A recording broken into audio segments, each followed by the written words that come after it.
Then before making a final decision on any merger or acquisition, you also need to consider qualitative factors.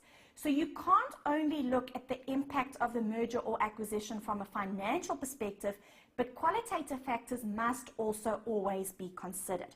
So environmental, social, and governance implications should also be considered before making a final decision on any merger or acquisition. Now guys, you can't learn or study a list of qualitative factors. This is going to depend on the information provided in the question. So please, you need to use the information provided in the question to construct your answer. You can't study for this. And if the required specifically asks for qualitative factors, remember you can't discuss costs. Then the following key stakeholders will be affected by a merger or acquisition. Shareholders will be affected, management will be affected, employees will be affected, and so will the government. And it's very important that any merger or acquisition tries to balance the conflicting interests of these key stakeholders. So what will shareholders be interested in? They are interested in key financial indicators that directly affect their wealth. And they are going to want to make sure that all key financial indicators improve as a result of the acquisition. They obviously won't be happy if any key financial indicators deteriorate as a result of the acquisition. Management will want to ensure that their positions in the company are protected. Employees will want to ensure that their conditions of service are maintained, so their employment contracts aren't changed as a result of the merger or acquisition, and their employment conditions remain the same. In addition to that, they're obviously also interested in job security. They don't want to be retrenched as a result of a merger or acquisition. The government is concerned with the preservation of public interest, so that includes compliance with laws and regulations, job security for employees, and also fair competition. So guys, you can see all of these key stakeholders have very conflicting interests. So it's important that any merger or acquisition tries to balance these conflicting interests as far as possible. Then we saw that the government is concerned with compliance with laws and regulations. And there are various different legal implications affecting mergers or acquisitions. So mergers or acquisitions are regulated by the following bodies: the Competition Commission, the Companies Act, the Takeover Regulations Panel. If the companies are listed, they need to comply with the JSE requirements, the Security Services Act, and also the South African Reserve Bank. Then because merger or acquisition transactions directly affect ownership, companies often engage in mergers or acquisitions to obtain BEE credentials.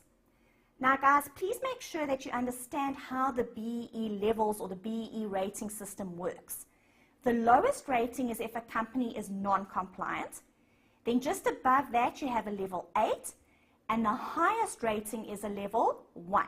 So obviously all companies should be trying to achieve a level 1 BEE rating. Then guys, you know that before any merger or acquisition, a due diligence investigation should be performed.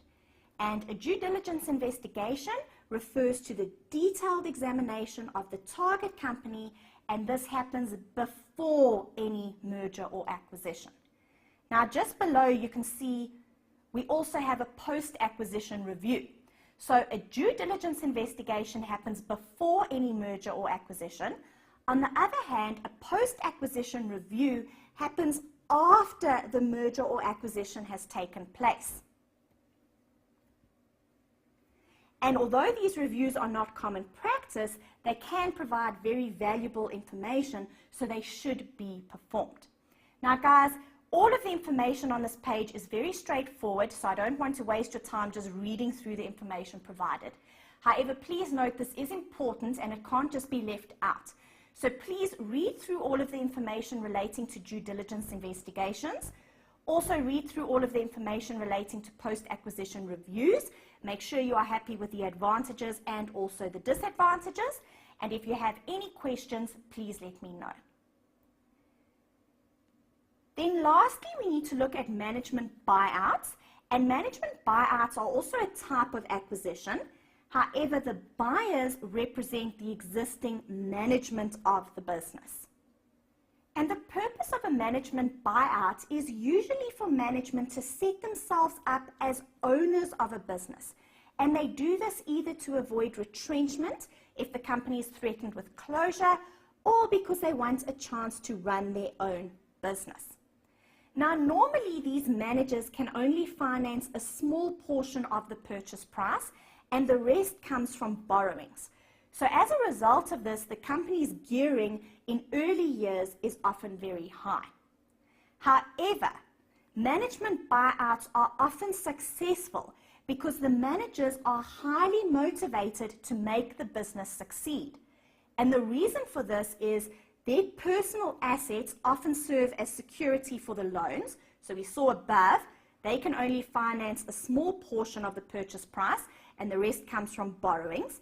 And obviously, they are going to have to give some sort of security for those borrowings, and normally that is their personal assets. So they are highly motivated to make the business succeed, otherwise they are going to lose their personal assets. And in addition to that, the success of the business determines their future wealth and also their employment prospects.